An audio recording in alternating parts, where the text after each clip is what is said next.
Bonjour les flammes, bonjour tous ceux qui travaillent au retour vers soi-même. Alors je voulais parler de l'enfant intérieur, de la flamme de polarité yang. Alors l'enfant intérieur de la flamme de polarité yang a souvent perdu contact avec ses sensations et surtout avec son intuition. Ça va être pour les deux. Mais dans un premier temps, je vais traiter de l'enfant intérieur de polarité yang. Donc lui, il avait des perceptions depuis qu'il était petit, il avait des clairvoyances, clairaudiences.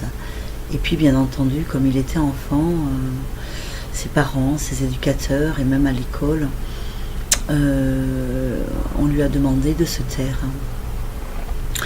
On lui a fait douter de ses intuitions en rationalisant ce qu'il disait et donc en lui montrant par A plus B que ce qu'il disait était faux. Simplement que l'intuition ne se traduit pas par A plus B. C'est une préscience, un entendement qui vient d'une connaissance instantanée par rapport à une reliance intuitive au grand tout et à la connaissance de l'univers. Donc l'enfant intérieur de polarité yang est muselé. Il est muselé dans ses dons premiers qui sont clairvoyance, clairaudience, médiumité, clairsentience. Il a aussi perdu contact avec ses sensations, car lorsqu'il écoutait le chant d'un oiseau, peu lui importait de savoir si c'était un rossignol, un rouge-gorge ou une mésange, mais il entendait plutôt un message délivré par le divin. Et on lui a dit d'arrêter de rêver. Donc il a muselé, il a mis tout ça dans une boîte, il l'a mis de côté, et puis il a oublié qui il était. Alors, la meilleure des choses à faire pour l'enfant intérieur de polarité yang va être de se reconnecter avec l'univers enfantin qui est tout ce qui est sensation. Comme soin premier, il lui est recommandé déjà d'enlever ses chaussures, de marcher pieds nus sur le carrelage, le sol, où qu'il soit, ou dans la nature, et de ressentir vraiment avec son corps ce qu'il ressent. Non pas avec sa tête, non pas d'essayer d'être focalisé sur son ressenti, mais simplement de le faire et d'écouter son corps, d'écouter le froid qui vient de dessous la plante des pieds, les cailloux qui heurtent, les épines ou la chaleur du carrelage. Voilà une première étape de reconnexion avec son enfant intérieur. Il lui sera aussi recommandé de commencer à imiter le chant des oiseaux, imiter les animaux, se transformer en animal, se transformer en chat, se transformer en chien. Quand il est seul chez lui et qu'il ne va recevoir personne, c'est le moment de mettre une musique et de danser la danse des animaux, par exemple. Un coup le chien, le chat, le rhinocéros, l'éléphant, et de se reconnecter à ces sensations d'enfant, ces rêves que peut procurer le fait de se transformer en éléphant. Là n'est pas le fait justement de juste faire l'éléphant, mais d'imaginer, de rêver ce qu'il y a derrière.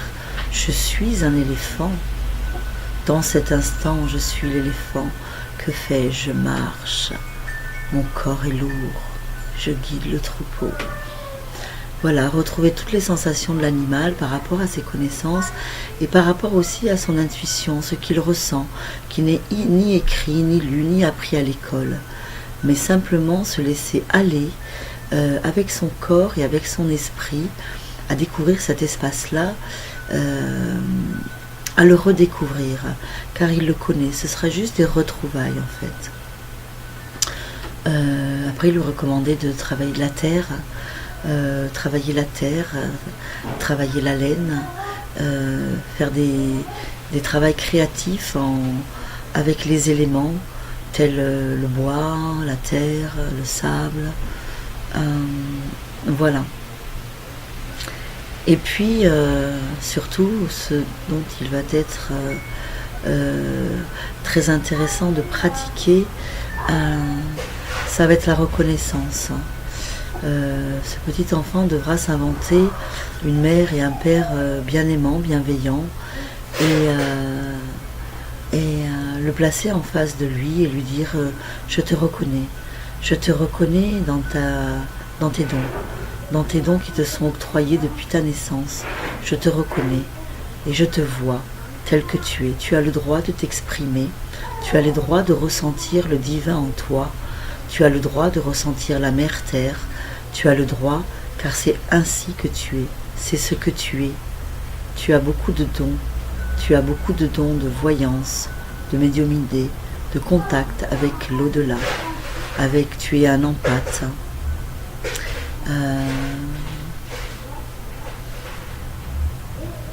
Après, il lui sera intéressant à ce petit enfant intérieur de se reconnecter avec le monde de l'enfance, d'aller voir les enfants, de jouer avec eux, ou de faire un travail en lien avec la petite enfance.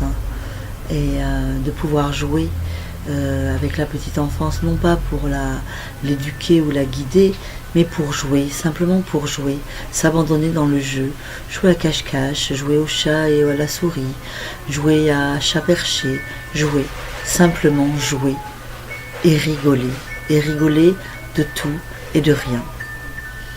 Voilà une première approche pour la réhabilitation du petit enfant, du chaser, de la partie yang de la flamme jumelle. Voilà, je vous dis bonne pratique. N'oubliez pas de faire des commentaires. Prenez soin de vous et buvez de l'eau. Au revoir.